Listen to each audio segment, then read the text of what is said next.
Hi, my name's Louise Hare. My debut novel is This Lovely City. It's a book that's very much set in London, so the main characters are Laurie and Evie, but I would say that London is almost the third character.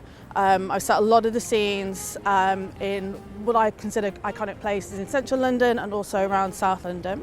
In the novel, my character Laurie came over on the Windrush in 1948.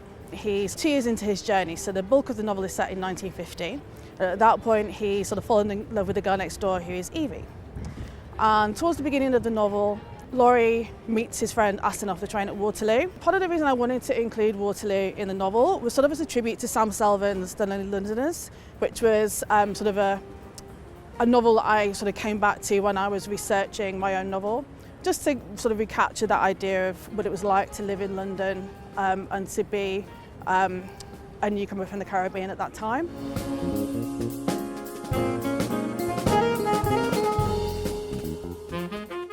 Once Laurie and his friend Aston leave Waterloo Station, they walk across the bridge and they end up here, which is the Lyceum Theatre, which for the last 20 years has been home of the Lion King in the West End.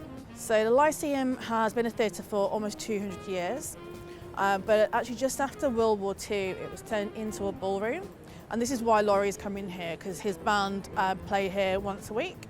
And they play for different dances, so people can come here with their friends, meet new people, and go dancing, and just have some fun after the years of war.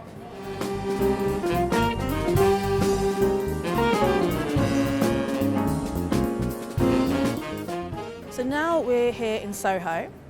Behind me is Ronnie Scott's Jazz Club, which wasn't actually open when my novel is set, but it's here as a symbol. So Laurie works as a postman during the day, but one of the things he does, sort of moonlighting activity, is he plays in different jazz clubs at night, so around the Soho area. Part of the reason I wanted to include the jazz clubs in the novel is at that time it was somewhere where everyone could come, you could just be yourself, it didn't matter what race you were or anything like that. People come here and sort of mix and mingle.